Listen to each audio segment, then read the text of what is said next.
Bonjour à tous. Bienvenue sur notre chaîne. Aujourd'hui, nous avons une révélation surprenante de Dirk Blocker, le fils du légendaire Dan Blocker, surtout connu pour son rôle de Hoss Cartwright dans Bonanza. Dan Blocker était un acteur très apprécié dont la présence hors du commun a fait de Bonanza un succès. Sa mort prématurée en 1972 a laissé un vide dans le cœur de nombreux fans. Pendant ce temps, son fils Dirk a suivi ses traces, en se construisant une carrière à succès. Pendant des années, les fans ont spéculé sur la relation entre Dirk et son célèbre père, et sur l'impact qu'elle a eu sur la vie et la carrière de Dirk. À 66 ans, Dirk admet enfin ce que nous soupçonnions tous depuis des années. Qu'a révélé son fils? Qu'est-ce qui a causé sa mort prématurée? Découvrez avec nous comment le fils de Dan Blocker admet enfin ce que nous soupçonnions tous. Le gentil géant. La mort prématurée de Dan Blocker et la révélation inattendue de son fils Dirk. Après avoir incarné en 1959 le personnage de Hoss Cartwright, l'homme de Bonanza, Dan Blocker est considéré comme l'un des grands immortels de la télévision. Avant sa mort tragique en 1972 à l'âge de 43 ans, il a participé à cette série pendant 13 saisons. 13 saisons. Dans les années 1960, Bonanza était la série télévisée la plus populaire. Elle est restée en tête des audiences pendant 3 saisons consécutives, de 1964 à 1967, et a passé 9 saisons sans précédent dans le top 5. Malgré le fait que Bonanza se soit maintenu dans le top 20 avec Hoss après avoir atteint la 8e place l'année précédente, la série n'a pas pu continuer pendant une saison complète après le décès de Blocker. L'idée derrière le concept de Hoss était de créer une figure stéréotypée, un géant au grand cœur. Il mesurait 1,93 mais pesait 136 kilos. C'était un homme imposant. Non seulement Blocker a fait un excellent travail en enfilant les bottes de cow-boy et le chapeau de cowboy que Hoss portait, mais il a également donné quelque chose de plus au rôle, à savoir une chaleur et une humanité qui ont contribué à ancrer davantage la performance. Le fait que Blocker était une personne sociable et agréable pour tout le monde est attesté par les histoires racontées par des personnes qui l'ont connu personnellement. Lorsqu'elle jouait le rôle de Hoss, il apportait son attitude positive au rôle. Lorsque son fils Dirk est finalement sorti pour partager son secret, cela a suscité beaucoup d'excitation parmi le public. Comment peut-on en savoir plus sur l'homme qui est littéralement plus grand que nature? Avant de continuer, prenons un moment pour nous présenter à l'individu en question. Bobby Dan Davis Blocker est né le 10 décembre 1928 à DeKalb, au Texas, aux États-Unis. Il était le fils d'Orishak Blocker et de Mary Arizona, qui était son épouse au moment de sa naissance. Enfant, il a fréquenté le Texas Military Institute, puis l'Université d'État de Sul Ross, où il a obtenu un diplôme en arts oratoires et théâtre. En outre, il a obtenu une maîtrise dans le domaine des arts dramatiques. Alors que Blocker négociait le terrain accidenté de l'enfance, où se démarquer peut être un destin terrifiant. Je me demande si sa taille exceptionnelle s'est avérée être un avantage ou une malédiction pour lui. Bloqué avec un cœur encore plus grand. En 1934, le père de Blocker a déménagé sa famille à O'Donnell, au Texas, afin de créer une épicerie. C'était pendant la Grande Dépression. En raison des graves difficultés financières qu'il a connues pendant la Grande Dépression, le père de Dan Blocker a été contraint d'abandonner sa vie d'agriculteur. En 1934, Blocker était encore très jeune. 16 parents, Orishak Blocker et Mary Arizona Blocker, ont déménagé à O'Donnell, au Texas, à environ 65 km au sud de Lubbock Shack, comme on l'appelait, et ont réussi à rassembler suffisamment d'argent pour ouvrir une épicerie après avoir tout perdu pendant la Grande Dépression. Au début, la famille vivait dans des logements à l'arrière du magasin, et le jeune Blocker aidait, entre autres tâches, en transportant les courses jusqu'aux voitures des clients. Selon une source, son père plaisantait avec ses amis en disant qu'il les paierait pour engager Blocker, car à cause de sa taille, il détruisait le magasin. Ici, Blocker allait à l'école, travaillait dans le magasin familial et s'amusait avec les rires, les blagues et les farces. On dit que ses blagues et ses farces n'étaient jamais aux dépens d'autrui et qu'il était plein d'humour et de gaieté, mais qu'il pouvait se calmer et se mettre au travail si nécessaire. Après avoir terminé sa première année au lycée O'Donnell, Blocker s'est inscrit au Texas Military Institute de San Antonio, au Texas, où il a terminé ses études secondaires. Il a fréquenté l'université Hardin-Simmons en 1946, où il était plaqueur dans l'équipe de football américain de l'université. Il a ensuite été transféré à l'université Sul Ross à Alpine, au Texas, où il s'est intéressé au théâtre après avoir participé à une production d'Arsenic and Old Lace, pour laquelle il a été recruté en raison de sa capacité à porter les lourds cadavres. Ayant trouvé du plaisir dans cette expérience, Dan Blocker a changé de matière principale, passant de l'éducation physique au théâtre. Après avoir obtenu une licence en art dramatique à l'université Sul Ross, il a refusé des offres de carrière professionnelle dans le football et la boxe pour jouer dans une troupe d'été à Boston. Pendant son séjour à Boston, il a été appelé pour le service de combat en Corée, où il a servi comme sergent d'infanterie dans la 45e division. Les luttes et les triomphes de Dan Blocker. Les difficultés de Blocker ne s'arrêtent pas là. Il casse tout. Son père lui dit qu'à ce rythme, il va devenir un sacré grand gaillard et que s'il utilise correctement sa taille et sa force, cela pourrait être une bonne chose pour lui. Mais s'il ne le faisait pas, que Dieu le vienne en aide. Un jour, il commencerait à malmener un petit gars, et le petit gars sortirait un pistolet et ferait sauter la cervelle de Blocker. Une indication que sa taille massive effrayait tout le monde, y compris son père, qui n'avait rien d'autre à dire que de lui conseiller comment gérer les gens où les choses reviendraient rapidement. Mais être grand a ses avantages. Surtout quand on fait le tour des bureaux des agents. Ils ne vous oublient pas de sitôt. Mais cela a aussi ses inconvénients. Il faut que vous ayez un lit spécialement fabriqué.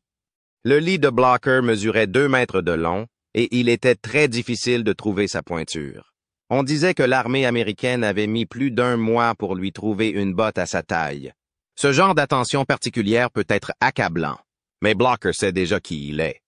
Même s'asseoir n'était pas facile, car il devait faire attention quand il s'asseyait, car il détruisait chaque semaine quelques chaises dans le studio. Le poids de Blocker était également un problème pour lui, à tel point qu'il devait constamment le surveiller, car s'il ne le faisait pas, il prenait rapidement du poids et pouvait facilement atteindre environ 136 kilos. Il ne pouvait pas être lui-même, comme les gens normaux, même s'il voulait l'être. Cela le dérangeait de devoir suivre un régime, mais il n'y avait pas d'autre solution. L'énorme appétit de Blocker, compréhensible vu sa grande taille, se traduisait par un petit déjeuner composé d'une douzaine d'œufs, de 2 miches de pain et de 2 litres de lait. Mais il ne pouvait pas continuer ainsi pour contrôler son poids, et il devait donc manger comme un homme normal, ce qui le laissait toujours sur sa faim. Sa taille a également influencé son choix de profession. Blocker a affirmé que s'il avait été petit, il aurait probablement continué à enseigner à l'école de Carlsbad, au Nouveau-Mexique, car la célébrité l'effrayait. Surtout parce qu'il ne s'y attendait pas. Blocker était aussi normal que possible, et il n'était pas censé réussir, mais la nécessité a tout changé pour lui. Il ne s'attendait pas à la célébrité, et cela l'effrayait. Il avait l'impression d'avoir un tigre par la queue. Sa motivation pour être dans le business était simple. Il avait besoin d'argent. Comme tout le monde, il voulait offrir un bon foyer et une bonne vie à sa femme et à ses enfants. C'était un désir universel pour tout homme. Et il se considérait comme un gars ordinaire. Son père faisait des blagues subtiles sur son poids. Il disait que Blocker était trop gros pour monter à cheval et trop petit pour atteler une charrette. Il n'était bon à rien. Comment a-t-il surmonté tous les défis posés par sa taille? Ou a-t-il abandonné? Blocker a tiré parti de sa taille. À l'âge de 13 ans, Dan Blocker s'est inscrit au Texas Military Institute, où il était linebacker dans l'équipe de football. Ses compétences sur le terrain lui ont valu une bourse pour la Sewell Ross State University, où il devait jouer au football et étudier l'anglais. À 18 ans, il mesurait 1,40 mais pesait près de 136 kilos. Il allait encore grandir d'1 pouce et prendre beaucoup de poids en grandissant jusqu'à l'âge adulte. Il avait travaillé comme artiste de rodéo et comme videur dans un bar pendant ses études. On se souvient de lui à l'école pour sa taille et pour sa bonne humeur malgré sa carrure intimidante. Sa taille et ses prouesses athlétiques lui ont peut-être permis de poursuivre des études, mais cela allait maintenant changer le cours de sa vie d'une manière qu'il n'aurait jamais imaginée. À un moment donné, la troupe de théâtre mettait en scène Arsenic et Vieille Dentelle, et ils avaient besoin d'un machiniste assez fort pour déplacer les lourds mannequins utilisés pour les cadavres dans la production. Et Dan Blocker correspondait au profil. Il correspondait si bien au profil, en fait, qu'ils l'ont convaincu de jouer le petit rôle de Teddy Brewster, le neveu délirant des meurtrières Spinster Ants, les protagonistes de la pièce. Une fois qu'il a goûté au projecteur, à la réaction du public, à la sensation de la scène, il est devenu accro. Il a changé sa majeure d'anglais en théâtre.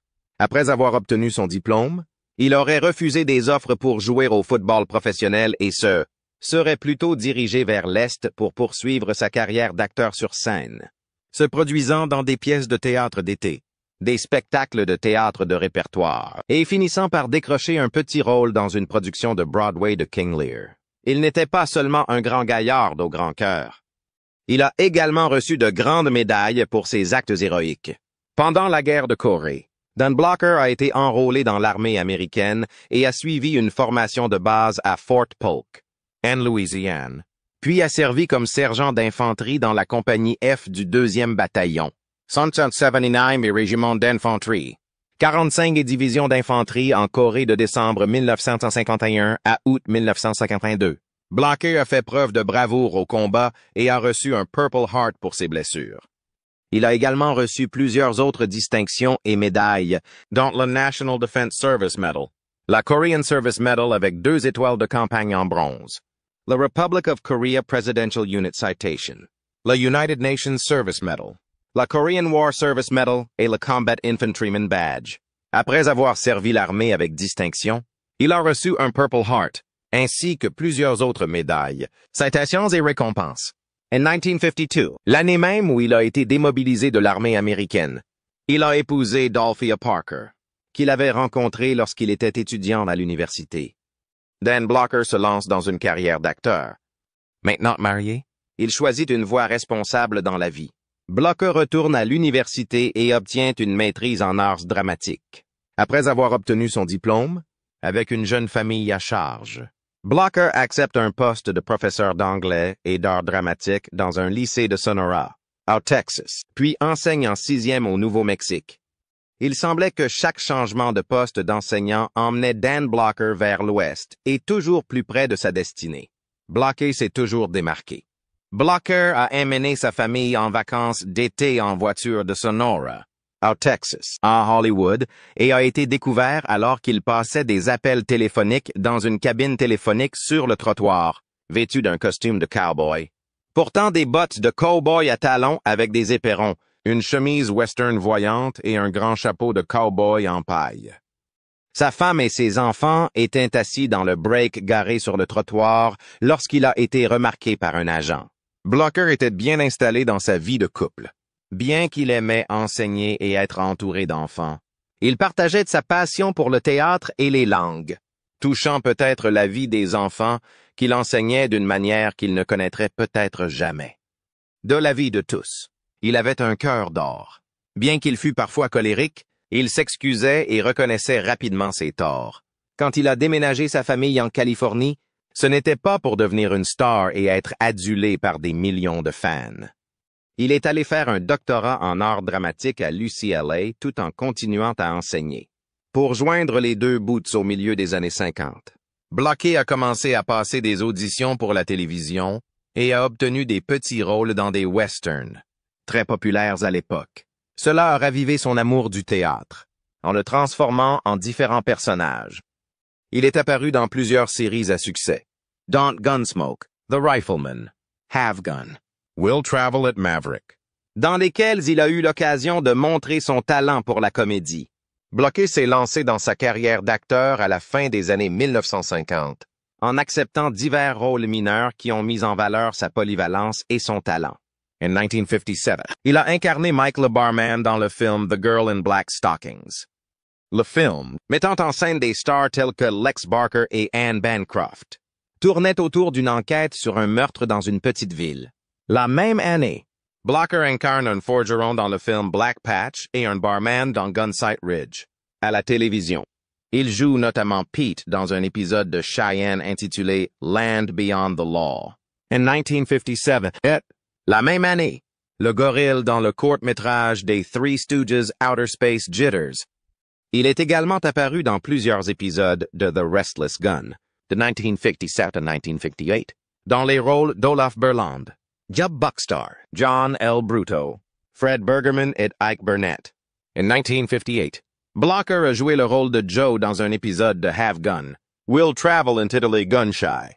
Il a ensuite incarné Pete Snipe dans un épisode de The Rifleman intitulé The Sister et est apparu dans 2 épisodes de Gunsmoke, en tant que Lieutenant et Keller dans les épisodes Alarm at Pleasant Valley et Thoroughbreds, respectivement. Blocker a été choisi pour incarner Cloudy Sims, un artiste de rodeo barbu jouant au poker, dans l'épisode de 1958 Rodeo de la série policière Richard Diamond Private Detective de David Jansen. Dans l'intrigue, un artiste de rodeo nommé Ed Murdoch, interprété par Lee Van Cleef, est assassiné avant de pouvoir faire sa dernière représentation lors de l'événement annuel au Madison Square Garden. En 1959, il a également joué le rôle de Del Pierce dans Johnny Yuma, le premier épisode de la série western de ABC The Rebel, avec Nick Adams. Il a eu un rôle récurrent dans la série éphémère Cimarron City en 1958. L'annulation de cette série a peut-être semblé être un coup dur à l'époque, mais il s'est vite rendu compte que c'était un cadeau, car il était alors disponible pour jouer le rôle de sa vie, ce qu'il n'avait pas prévu à ce moment-là. Un coup de téléphone a changé la vie de Blocker. Tout acteur qui tentait de percer à Hollywood aurait tout donné pour être à la place de Blocker, mais ce n'est que lorsque David Dortor l'a choisi pour le rôle de Hoss Cartwright dans Bonanza que Blocker a finalement mis de côté ses études de doctorat pour devenir acteur à plein temps, principalement parce que le rôle était chronophage et exigeant et qu'il lui restait peu de temps pour étudier. Si Little Joe était le tombeur de la série Bonanza, Hoss était le cœur et l'âme de la série. Phil's cadet de Ben Cartwright, riche veuf et éleveur du Nevada, Hoss n'était pas connu pour son intelligence, contrairement à l'acteur qui l'incarnait. Il était maladroit et timide avec les femmes. Il se laissait facilement avoir par une farce. Mais Blocker a donné vie à un personnage plein d'amour et de compassion. Et Hoss était l'un des préférés des téléspectateurs, en particulier du jeune public qui pouvait s'identifier à son amour pour les enfants. En effet, Hoss était lui-même un peu enfantin. Blocker et Hoss avaient en commun un fort désir de lutter pour la justice sociale. Il a joué le personnage bien-aimé de Hoss, motivé par cette citation du missionnaire Quaker américain Stephen Grellett, né en France au 18e siècle. « Nous ne passerons qu'une fois sur cette terre.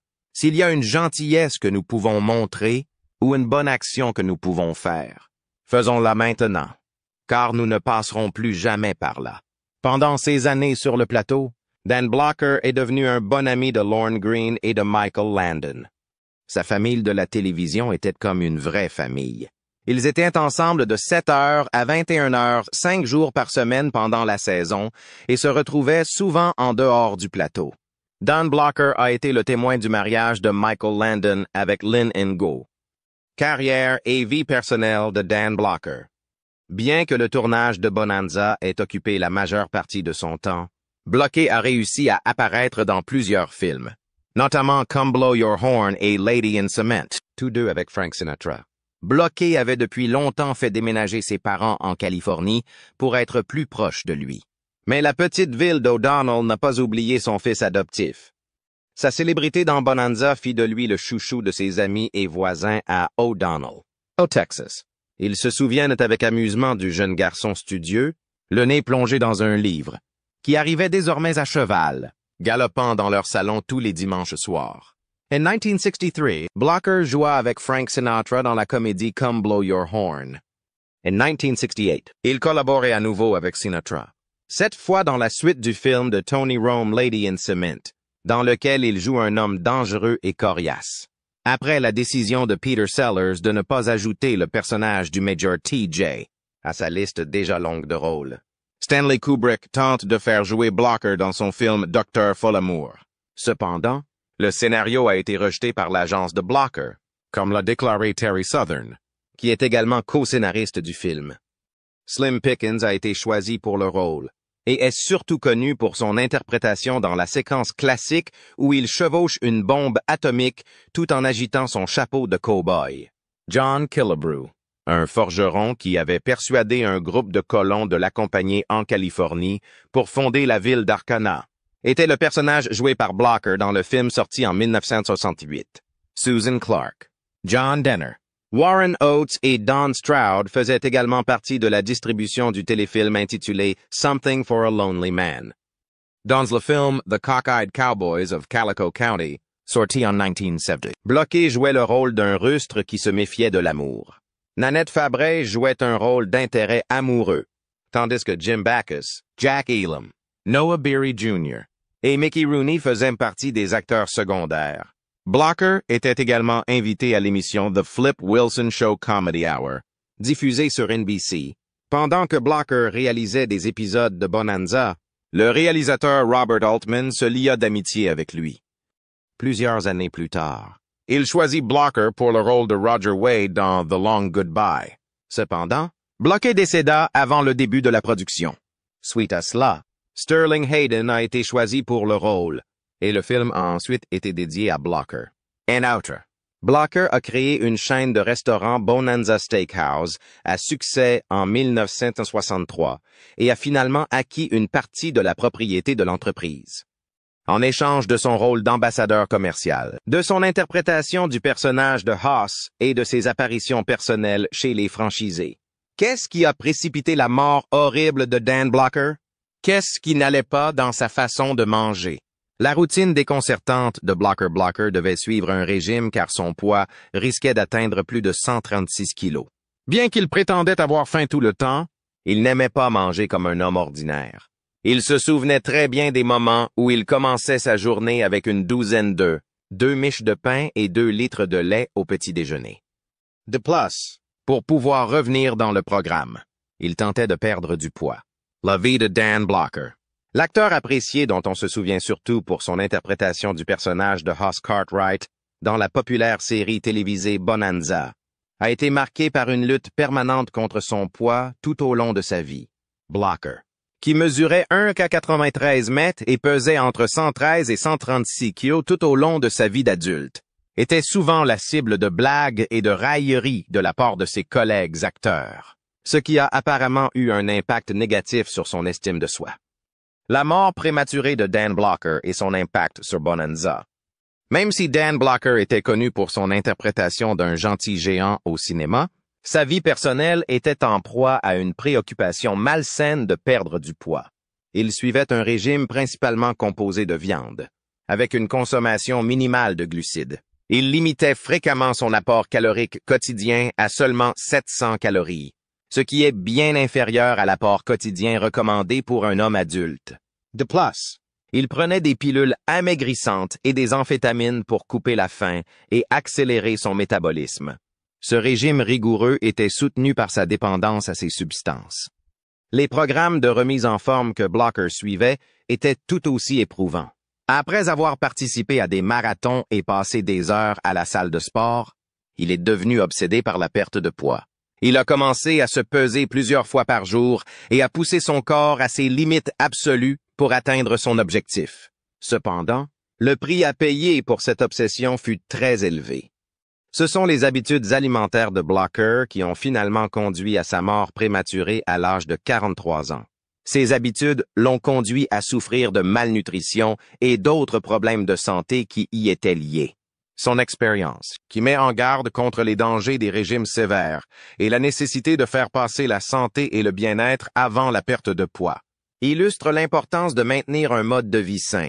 2 semaines seulement avant la date prévue de son retour dans le programme Bonanza pour continuer à incarner le célèbre présentateur, James Garner subit une intervention de routine le 13 mai 1972. C'était 2 semaines seulement avant la date prévue de son retour. Dan Blocker se rendit dans un hôpital de Los Angeles pour une intervention simple de la vésicule biliaire. Il était impossible d'imaginer autre chose qu'un rétablissement complet et le retour d'une nouvelle grande saison de Bonanza. Pourtant, un caillot de sang dans son poumon bouleversa complètement les attentes de toutes les personnes impliquées. Une femme au cœur brisé et 4 enfants. Une distribution anéantie, notamment les amis les plus proches Michael Landon et Lorne Greene. et un pays stupéfait par la nouvelle du décès de Dan Blocker ont fait partie de ceux qui ont été laissés pour compte. Dan Blocker n'avait que 43 ans lorsqu'il a pris la décision de se faire opérer pour retirer sa vésicule biliaire. Il souffrait de calcul biliaire, ce qui a conduit à la décision de lui retirer la vésicule biliaire. D'autre part, une embolie pulmonaire a été provoquée par un caillot de sang post-opératoire qui s'est développé dans l'une des artères de son poumon pendant l'opération. Le décès de Dan Blocker a été une conséquence tragique de cette complication, qui s'est finalement avérée mortelle. Les fans du monde du divertissement ont été stupéfaits par sa mort prématurée, car il était un acteur très apprécié et un acteur important de l'émission télévisée Bonanza. Le succès retentissant de Bonanza peut être attribué, en partie, à l'alchimie à l'écran et aux interactions dynamiques que Blocker partageait avec les autres acteurs principaux de la série, tels que Lorne Greene, qui jouait Ben Cartwright, Michael Landon, qui jouait Little Joe Cartwright, et Pernell Roberts, qui jouait Adam Cartwright. Divers sujets, tels que l'importance de la famille, la moralité et les difficultés de la vie à la frontière, ont été abordés dans la série, qui a retenu l'attention des téléspectateurs pendant plus de 10 ans. À l'automne de cette année-là, les scénaristes de Bonanza ont pris la décision inhabituelle de mentionner le décès d'un personnage important dans le récit de l'émission. Selon un rapport publié en 2011, ce serait la toute première fois dans l'histoire de la télévision qu'une émission aborde ou même fasse référence à la mort d'un de ses personnages. Forever était le nom de l'épisode qui traitait du décès de Hoss Cartwright. Bien que la mort de Hoss n'ait pas été montrée à l'écran, il a été révélé dans le récit qu'il était tragiquement décédé des suites d'un accident survenu alors qu'il écrivait. En utilisant cette technique, l'émission a pu rendre hommage au personnage de Hoss ainsi qu'à l'influence qu'il a eue sur la série. Ce n'est que dans le téléfilm Bonanza, The Next Generation, que d'autres informations concernant le décès de Hoss ont été rendues publiques. Le film a permis de faire la lumière sur les circonstances du décès de Hoss en expliquant qu'il s'était noyé en tentant de sauver la vie d'une femme. C'était une conclusion appropriée pour le géant au grand cœur et à la gentillesse. La série a été profondément affectée par le décès inattendu de Dan Blocker en 1972, qui a été un événement vraiment tragique. Ce sont les scénaristes et les producteurs qui ont décidé d'insérer la mort de Hoss Cartwright dans l'intrigue afin de montrer leur respect pour son départ. Ils sont arrivés à la conclusion qu'aucun autre acteur ne pouvait jouer le rôle de Hoss Cartwright d'une manière qui lui convenait, ce qui les a amenés à faire un choix révolutionnaire. Les producteurs ont pris la décision d'éliminer un jeune personnage masculin principal pour la toute première fois dans l'histoire de la télévision. Cette décision a été prise afin de rendre hommage à l'héritage de Blocker et de reconnaître le caractère irremplaçable de son personnage. Bonanza a continué à être diffusé sans Hoss pendant une saison supplémentaire. Et le 16 janvier 1973, la 14e et dernière saison de la série s'est achevée. En termes de rediffusion, cette saison a été de loin la moins populaire et celle qui a suscité le moins de demandes. Des années plus tard, Michael Landon, qui avait un rôle de co-vedette dans la série télévisée Bonanza, a déclaré que chaque fois qu'il avait besoin de pleurer pour une scène, il pensait au décès de Dan Blocker. Qu'est-ce que Blocker tient tant à révéler après être mort depuis si longtemps? Eh bien, découvrons-le. Blocker a été celui qui a posé les bases de Blocker Jr. Même maintenant, on peut encore le voir à la télévision. Comme un père et son fils, Dirk est heureux de cette situation. Dans son rôle d'Eric Hoss Cartwright dans Bonanza, Dan Blocker s'est fait aimer des fans. Le parcours de Dirk Blocker vers le succès d'acteur. Il était tenu en très haute estime par les acteurs et l'équipe de l'émission. Il était de notoriété publique qu'il était le membre de la distribution le moins théâtral et pourtant le plus agréable qu'ils aient jamais rencontré. Ce qui est un grand honneur dans un groupe aussi dynamique que l'équipe de Bonanza.